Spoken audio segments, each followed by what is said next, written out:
some of these cases turn out to have missing time, a sense of suspicions that something more had happened, even though the people didn't remember an abduction per se. And I started looking into those cases, and what I discovered right off the bat was that there were many abductions, because these are people who hadn't remembered seeing a UFO. Now mind you, in all those earlier cases, Betty Hill, Travis Walton, etc., everybody remembered seeing a UFO consciously. But I started finding cases where they didn't remember seeing a UFO. They didn't remember seeing aliens consciously. They just they had missing time, etc. I said in 1981 at a conference that I believed it was highly possible that there were more abductions in the world than there had ever been UFO sightings. And that was a very radical thing to say, because there had been hundreds of thousands of sightings. And I was saying that the sightings were really an aspect of abductions rather than the other way around. I also discovered the issue of screen memories, and wrote about that in 1981, that a person might remember seeing several automobiles wrecked with their lights on and feel very strange about it and miss some time. And under hypnosis you found out there was no wrecked cars, that it was in fact a landed UFO, that images were being played into people's heads. I also discovered that there were scars, physical marks, which people didn't seem to know about before that. I see the UFO occupants as being, even when they're different types, say these tall insect-like creatures, the grays, figures that look more human, we have too many cases where they're all in the same ship cooperating on the same abduction procedures. And I see them here for their purposes, according to their agenda. I think they need things that we have. They need our DNA, our genetic makeup. I think they are fascinated by things that we have that they don't have. If they can take a fetus from a woman, and that fetus is, let's say, a hybrid baby, it's been produced by their cells and our cells, what's to prevent them from taking a fully human fetus from a woman? I mean, a woman who is pregnant in the normal way, and they take the fetus, and therefore that fetus is brought to term in a UFO environment and is brought up totally within their culture, whatever one wants to call it. Therefore, when a person would be taken aboard a ship, they might see some totally 100% humans who have been with the UFO occupants their entire lives. That's certainly, I think there's evidence for that.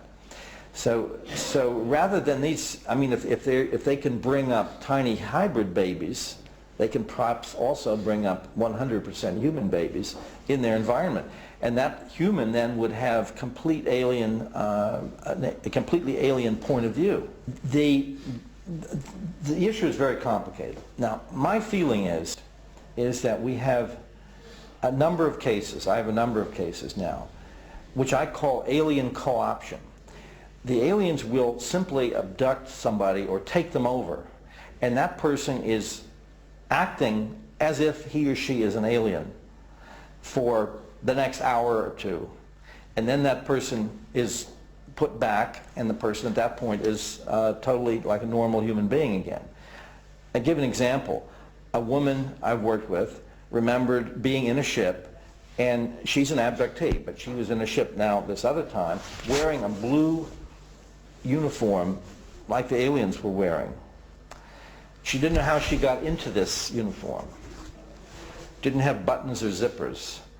And she's told that she has to go out of the ship, which is on the ground, and there's an automobile that's stopped there. And she walks over to the automobile, and there is an African-American man in the car. His car has been stopped. He's scared to death. She goes over with two aliens, little grays. She opens the door, she takes him out, she takes him by the arm, and he just walks with her. She leads him into the ship, and that's her job. It's now over. She doesn't have to do that anymore, and the next thing, she's put back. A man, one particular case, a man sees a normal human in the ship wearing an army uniform with an armband that says MP, military police.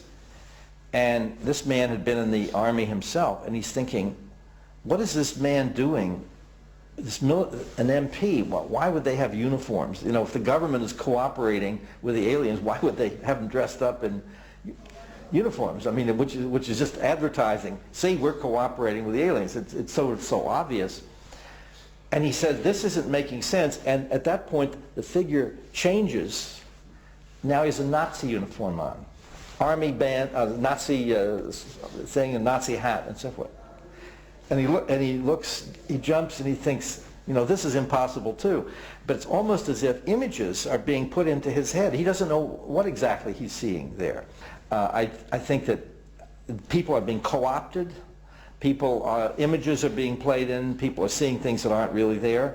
I remember, as an example, a police officer who I worked with, and I remember under hypnosis. He's on the ship. He's scared to death. He's on his back, and he's naked. And a female comes out, and she's an alien, and she mounts him. He somehow has an erection. And he's looking at her, and she's terribly ugly. And he's absolutely terrified. And she's suddenly very beautiful. Very beautiful. And then all of a sudden, his wife is standing next to him saying, that's all right. I want you to make love to her. Yes, make love to her. His wife is there. He looks back, and this figure is ugly again. He's terrified. She's suddenly beautiful. And his wife is there again, reassuring him. Well, if they can do all of these things, and I think they can, it gets very hard to sort this out. And I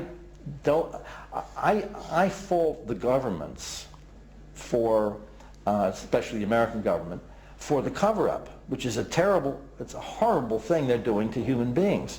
Because the government is officially saying to let's say it's a 7-year-old child who's been abducted and been frightened and maybe has been cut and various things have happened. The government is officially telling that child, that didn't happen to you. You're lying or you're mentally deranged. This is doing incredible harm. It's almost like the police telling a rape victim, you know, you weren't raped, you went out and wanted to have sex. It's doing incredible damage. So I blame the governments harshly, horribly, for the cover-up, because it's doing incredible harm to people. I think that the idea of knowing what's in people's minds, I think they know that. And for instance, if they pick up a woman who is a very religious Christian, they may make her think they have come from God, that they are angels, so to speak, and they're using her belief system to get into her head to make it easier to control her by using her belief system. Now, one of the great cases was a man named Carl Higdon, who was abducted. He was out hunting, and he was hunting elk, and he saw this elk, and he fired his gun, and the bullet just went out of the gun and dropped onto the ground. And he has the bullet. It's just like a pile of lead. And he couldn't figure out, and suddenly he's paralyzed, and he's taken by an alien and into the ship. And at some point he's able to ask the alien why they're here. And this alien says, we're here to hunt and fish. Well, he's thinking, this is crazy. You know, if they can get here from wherever and they have this equipment, why do they have to hunt? And he got the sense that they were using the fact that he was a hunter to get into his head, to make him more, you know, easy to control and talk to. Children will often be abducted by what they think of as Mickey Mouse or something like that, using that kind of imagery. So the idea that they take an area not just of vulnerability, but an area where our minds might easily accept something, they know how to go right into that and use it. I think people are abducted at all times. They can take them whenever they want to, but the imagery that they can use, using images that are already in the person's head, I think that's an extremely typical way that they operate. I have many cases, which are very interesting to me this way, of people having abduction experiences at the time they're meditating.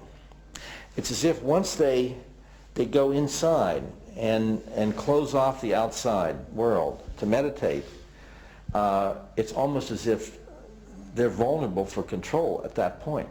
So sometimes the process, when one is meditating, I mean, I've had this happen numbers of times when people will say, I was home by myself, I was meditating, I was being very calm, and I started to see this face come up in front of my face in the middle of the meditation. Then I suddenly couldn't move.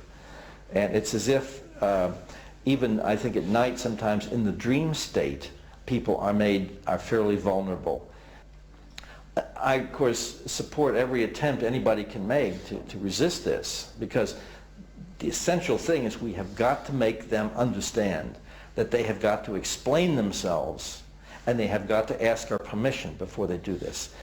Almost every abductee I've ever worked with has said to me, if they would sit me down and say, we need this, we need that, we need ova cells or sperm cells, we're trying to do that, we have this problem. The abductee will say, well, I'd say, fine, maybe I'll help you out, sure. You know. But at least explain it and then ask my permission. And what everyone objects to, everyone really, is this idea that they do it when they want to, whatever's happening in your life. Certainly, the issue of implants is extremely important. There's no doubt about it. The problem, of course, is when you actually retrieve an object, then everything, the whole scene shifts to what properties does that object have? Is that something that could not be, you know, science would agree could not have been produced on Earth? And therefore, though I still haven't seen any analyses of objects that Dr. Lear has recovered, I haven't seen any analysis of them. Now, what I have in two cases, which I find very important, is a radiological report by the radiologist in a hospital of a metal object deep in someone's brain. And I will show x-rays during my talk, x-rays showing one of these objects in the brain of a girl, and this happened actually in Italy. The point about that being down in the brain is a neurosurgeon has told me that object, which you see in the x-ray, could not have been put there by us. And we can't remove it either.